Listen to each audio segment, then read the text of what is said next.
அனைவருக்கும் அன்பான வணக்கங்கள். வேலுண்டு வினையில்லை, மயிலுண்டு பயமில்லை, குகனுண்டு குறைவில்லை, கந்தன் உண்டு கவலை இல்லை. வேல் மாறல் மகாமந்திரத்தை பற்றி நிறையா பேசியிருக்கேன். அதை பார்த்துட்டு நிறையா பேர் வேல் மாறலை தேடி தேடி வாங்கி படிக்கிறாங்க.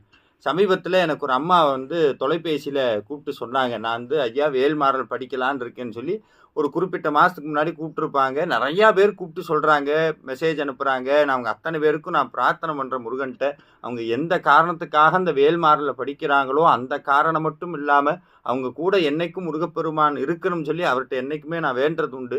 அப்படி சொன்னாங்க. நான் சொன்னேன், நீங்கள் எதுக்காக நீங்கள் படிக்கிறீங்களோன்னு எனக்கு தெரியாது, ஆனால் நிச்சயமாக மனமுன்றி படித்தால் முருகனுடைய அருள் உங்களுக்கு நிச்சயமாக கிடைக்கும். அதுக்கு சாட்சியாக ஏதாவது ஒரு அற்புதம் உங்கள் வாழ்க்கையில் நடக்கும்னு சொன்னேன். எல்லாருக்கும் சொல்கிறது உண்டு. உடனே நான் கேட்டக்கூடாது, உங்களுக்கு அவ்வளோ ஞானம் இருக்குது அப்படின்னு. எனக்கு ஞானம் இருக்குங்கிறத நான் சொல்லலை. வேல்மாறலுக்கு அந்த ஆற்றல் இருக்குங்கிறது இன்ன வரைக்கும் நடக்கக்கூடிய ஒரு சத்தியம். அந்த அம்மா இன்னைக்கு காலையில் கூப்பிட்டு சொன்னாங்க, ஐயா நான் 48 நாள் வேல்மாறலை தொடர்ந்து படிச்சுட்டேன். ஆனால் படிக்கும்போது ஏகப்பட்ட தடங்கள் வரும். அவங்க சொன்னாங்க, ஏகப்பட்ட தடங்கள் வரும். ஏன் அப்படின்னா, என்னைக்குமோ ஒரு நல்ல விஷயத்த நம்ம செய்ய போகிறோம். வாழ்க்கையில் ஒரு யாருமே இது வரைக்கும் பண்ணாத, இல்லை நம்ம வாழ்க்கையில் செம்மைப்படுத்தக்கூடிய ஏதாவது ஒரு வழியை தேடி போகணும்னு நினச்ச அடுத்த நிமிஷம் நம்ம மனசுக்குள்ளிருந்து அதை செஞ்சால் என்னென்ன கிடைக்குங்கிறத தாண்டி செய்ய போகும்போது எத்தனை எல்லாம் கஷ்டப்படுவோங்கிறத திருப்ப திருப்ப இந்த மனசு படம் போட்டு காட்டும். என்னென்னா, உதாரணத்துக்கு நம்ம ஏதாவது ஒரு புக் எடுத்து இல்லை வேல்மாறல் படிக்க போகிறோன்னா, அப்போ தான் எங்கேருந்து வராத தூக்கமெல்லாம் வரும், உடம்பு வலி வரும், வேண்டான்னு தோணும். இதெல்லாம் என்னென்னா, நம்மளுடைய கருமான்னு ஒன்று சேர்த்து வச்சுருக்கோம்ல, அவ்வளோ சாதாரணமாலாம் அதை நம்மளை விட்டுறாது. அப்போ 48 நாள் தொடர்ந்து ஒருத்தர் படிச்சுட்டாங்கன்னு சொன்னால் நிச்சயமாக முருகனுடைய அருள் இல்லாமல் அதை படிக்கவே முடியாது. அதில் எந்த சந்தேகமும் கிடையாது. இந்த அம்மா 48 நாள் படித்து முடிக்கிறாங்க. சரியாக 48வது நாள் அவங்களுடைய தமிழ் புத்தாண்டுக்கு முதல் நாள் 48வது நாள் முடியுது. மறாவது நாள் பழனி மலைக்கு போகணும்னு ஆசைப்பட்றாங்க. நினச்சி பாருங்கள், எத்தனையோ கோயில் இருக்குது, ஏன் பழனி மலைக்கு போகணும்னு ஆசைப்பட்றாங்க? எல்லாமே உந்துதல் தான். என்னென்னா, ஒரு அடி முருகனை நோக்கி நம்ம வச்சோம் அப்படின்னா 100 அடி அந்த தெய்வம் நம்மளை நோக்கி வருது அப்படிங்கிறதுக்கு இந்த ஒரு சம்பவம் சாட்சி. இந்த அம்மா தமிழ் புத்தாண்டு அன்னைக்கு பழனிமலைக்கு போகிறாங்க. சாதாரணமாகவே கூட்டம் அலமோதும் பழனியில். இப்போ கேட்கவே வேண்டாம், தமிழ் புத்தாண்டு வேறு. கிட்டத்தட்ட 50,000 லட்சம் பேர் அந்த மலையில் இருக்கிறாங்க. கிட்டத்தட்ட 1 மணி நேரம் மலையில் ஏறுறதுக்கே ஆயிருக்கு. மேலே ஏறி சுவாமி தரிசனம் எல்லாம் பண்ணிட்டு திருப்புகழ் புக்கு வாங்கணும்னு ஆசைப்படுறாங்க. அந்த புத்தக கடையில் போய் திருப்புகளுடைய ஒரு வால்யூம் மட்டும் வாங்கிக்கிறாங்க. வாங்கிட்டு மிச்ச வால்யூம் வந்தால் எங்களுக்கு சொல்லுங்கன்னு சொல்லி அவங்களுடைய எண்ணையும் அந்த கடைக்காரர்கிட்ட கொடுத்துட்றாரு. இதோடு முடிஞ்சிருதுங்க. இங்கே தான் நான் சொல்கிறது உண்டு, சாதாரணமாக முருகனுடைய அருட்பிரசாதமோ, முருகனுடைய அருளோ, முருகனுடைய சாட்சியோ சாதாரணமாக ஒரு மனுஷன்கிட்ட சேராது. அப்படியே சேருதுனாலும் ஏதோ ஒன்றை சொல்கிறதுக்காக தான் முருகன் அனுப்பி வைப்பார் அப்படிங்கிறது என்னுடைய அசைக்க முடியாத நம்பிக்கை. என்னுடையது மட்டும் இல்லை, எத்தனையோ பக்தர்களுடைய அசைக்க முடியாத நம்பிக்கை. இந்த அம்மாவும் சொல்லிட்டு வராங்க. உடனே அந்த ஐயா கூப்பிட்டு என்ன சொல்லியிருக்காரு, நான் கண்டிப்பாக சொல்கிறேங்க, ஒரு நிமிஷம் நில்லுங்க. நேற்று ராத்திரி முருகப்பெருமானுக்கு மறிக்கொழுந்து சிரசில் வச்சுருந்தோம், தலையில் வச்சுருந்தோம், பாதம் வரைக்கும் மறிக்கொழுந்து கொட்டியிருந்தாங்க. அதில் 2 எடுத்து வச்சுருக்கேன், கொண்டு போகணும்னு கொடுத்துருக்கிறார்.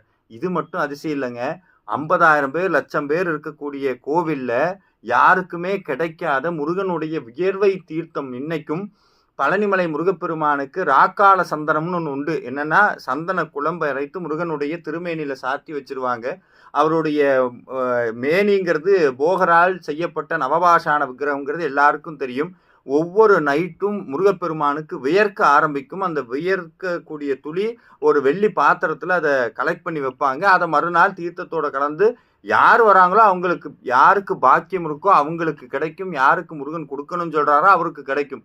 இவங்க போனதோ மட்ட மத்தியானம், தீர்த்தம் கிடைக்கிற நேரமோ அதிகாலை 4 to 5. நினச்சி பாருங்க, எந்தவித சம்பந்தமும் இல்லாத ஒரு புத்தக கடைக்காரர் ஒரு புத்தகம் வாங்கினதுக்கு எதுக்குமே யாருக்குமே கிடைக்காத இவ்வளோ பெரிய பொக்கிஷத்தை உங்களுக்கு கொடுக்கக்கூடிய காரணம் என்ன? காரணம் 48 நாள் வேல்மாறல் படித்ததுடைய பயன். இதில் நிறையா பேர் என்கிட்ட கேட்டீங்க, வேல்மாறனுடைய அர்த்தத்தை தயவு செஞ்சு சொல்லுங்க அப்படின்னு சொல்லியிருந்தீங்க.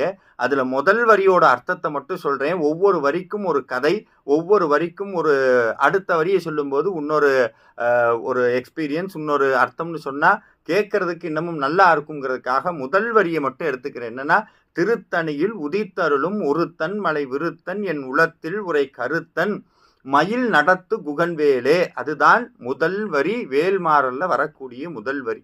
திருத்தணி உங்க அத்தனை பேருக்குமே தெரியும். திருத்தணிகை அப்படின்னா தணிகை மலையான்னா என்னன்னா முருகனுடைய கோபம் தணிந்த இடம் அப்படின்னு நம்மளுக்கு தெரியும். முருகனுக்கு கோபம் வருமா அப்படின்னு கேட்டா இறைவனுக்கு உணர்ச்சிகள் கிடையாது. நம்மள மாதிரி மனிதர்கள் மாதிரி இன்பம், துன்பம், ஆசை, கோபம் இதெல்லாம் முருகனுக்கு கிடையாது. அப்ப ஏன் அவருக்கு அந்த தணிகைனா, நமக்குள்ள பொங்கக்கூடிய ஆசைகளை எல்லாம் தணிப்பவர், நமக்கு எழுவக்கூடிய அந்த துன்பம் என்னும் தீயை தணிப்பவர், இப்படி எல்லா விதமான விஷயங்களையும் தணித்து ஆறுதல் படுத்தி ஒரு ஆத்மாவை தன்னிடத்திலே வைத்துக்க கூடிய பெரும் பரம்பொருளாக இருப்பதால் அவருக்கு பெயர் தணிகை மலையான்னு பேர். தனியா போகும் வழிக்கு தணிகை மலையான் தான் துணை. அது என்ன சார் தனியா போகும் வழினா, இந்த வாழ்க்கை தனியா போற வழிதான்.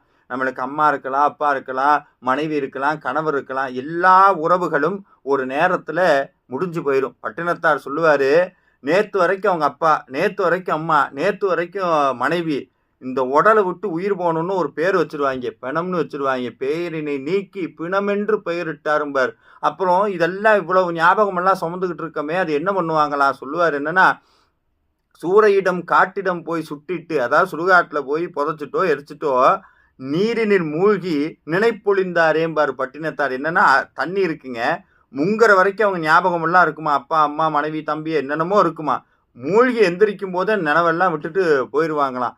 அப்படி இந்த தனியா போகக்கூடிய வாழ்க்கைக்கு ஒரு துணை இருப்பான்னு சொன்னா அது தணிகை மலையான் தான். அதனாலதான் போடுறார் திருத்தணியில் உதித்து அருளுங்கிறார். என்னன்னா, முருகப்பெருமான் நினைத்த இடத்திலெல்லாம் காட்சி தருவார். அது எந்த இடமாக இருந்தாலும் சரி, அதனாலதான் உதித்து அருளும்னு சொல்றார். நினைச்ச உடனே உதித்தருள்வாராம். அப்புறம் சொல்றார், திருத்தணியில் உதித்தருளும் ஒருத்தன். இந்த பதத்தை மட்டும் கவனிக்கணும். என்னன்னா, ஒருத்தன்னு சொல்றாரு. அது என்ன சார் ஒருத்தன் அப்படின்னா, இந்த உலகத்துல நம்மளை பொறுத்த வரைக்கும் நிறைய பேருக்கு ஒரு சந்தேகம் இருக்குன்னா, நிறைய கடவுள்கள் இருக்கிறதா நம்ம நினைக்கிறோம். நிறைய கடவுள்கள் கிடையாது. ஒரே ஒரு பரம்பொருள் தான். ஒவ்வொரு மனிதருக்கும் அவங்கவுங்களுடைய மனசுக்கு ஏற்ற மாதிரி அது வெளிப்படுது. உதாரணத்துக்கு முருகனை எனக்கு குழந்தையாதான் பார்க்க பிடிக்குது அப்படின்னா, நேராக பழனிமலைக்கு போறோம், குழந்தையா காட்சி தருகிறார்.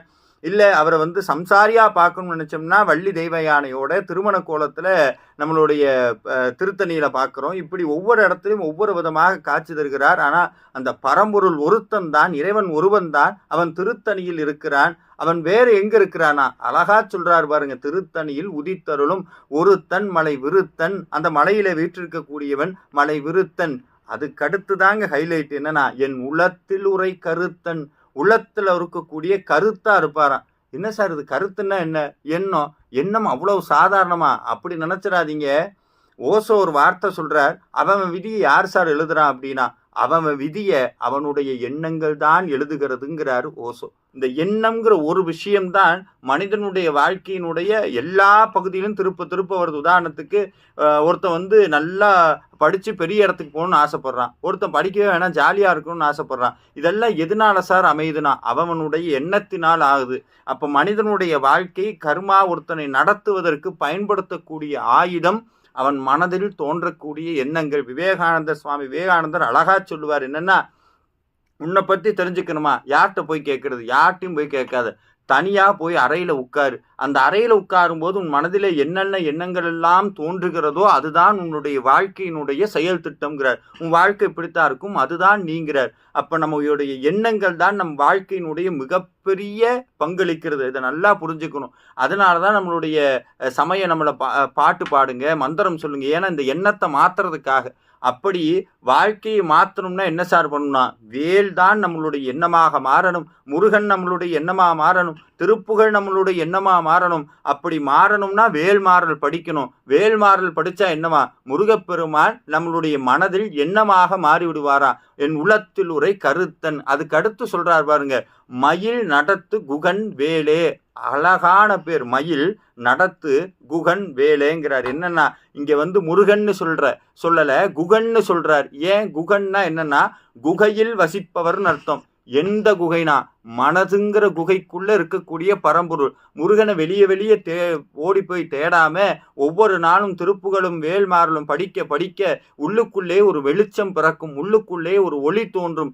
அந்த ஒளி நம் மனதுக்குள்ளே குகைன்னு சொல்லக்கூடிய அந்த மனது குகைக்குள்ளே இருக்கக்கூடிய அந்த குகனை காட்டும். அந்த குகனை கூட்டி கொண்டு போய் காட்டக்கூடிய பொருள் எதுனா மயில்.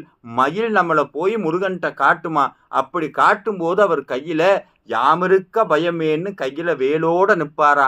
அதனாலதான் இந்த மந்திரத்தை சொல்லும் போது 3 விஷயத்தை நான் வச்சுக்கணும். என்னன்னா, முருகப்பெருமான் மலையில இருக்கிறார், திருத்தணி மலையில.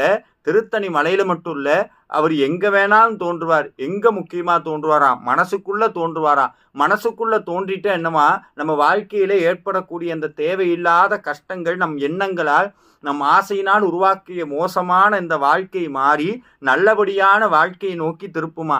நல்லபடியான வாழ்க்கைனா என்ன? முருகனை நோக்கி செல்வது. முருகன் எங்க இருக்கிறார்? உள்ளத்துக்குள்ளே இருக்கிறார். அந்த உள்ளத்துக்குள்ள எப்படி போறதா? பயம் வேண்டாம்ப்பா, உன் கூட நான் என்னுடைய வண்டியவே உன் கூட அனுப்புறேன், அது கூட வான்னு சொல்லி மயில் வந்து கூட்டிட்டு போகுமா. நம்ம மனசுக்குள்ள முருகன் நிற்பாரா. முருகன் நிற்கும் போது கையில என்ன இருக்குமா, நான் உன் கூட என்னைக்கும் இருக்கேங்கிறதுக்கு சாட்சியாக இந்த வேல் உன் கூட நிற்கும்னு அழகா சொல்றார். அப்ப இனிமேல் இந்த மந்திரத்தை சொல்லும் போது இதை 3ஐயும் ஞாபகம் வைத்துக் கொண்டு முருகனுடைய அருளை நினைத்து கொண்டு இதை சொல்லுங்கள். அந்த திருத்தணியில் உதித்தருளும் ஒருத்தன் மலை விருத்தன் ஒவ்வொரு நாளும் உங்களுடைய உள்ளத்திலும் உதிக்கட்டும், ஒவ்வொரு நாளும் உங்களுடைய வாழ்க்கையிலும் உதிக்கட்டும். வேலுண்டு வினையில்லை, மயிலுண்டு பயமில்லை, குகனுண்டு குறைவில்லை. ஒவ்வொரு நாளும் வேல்மாறலை பாராயணம் செய்யுங்கள். வேலுண்டு வினையில்லை. நன்றி.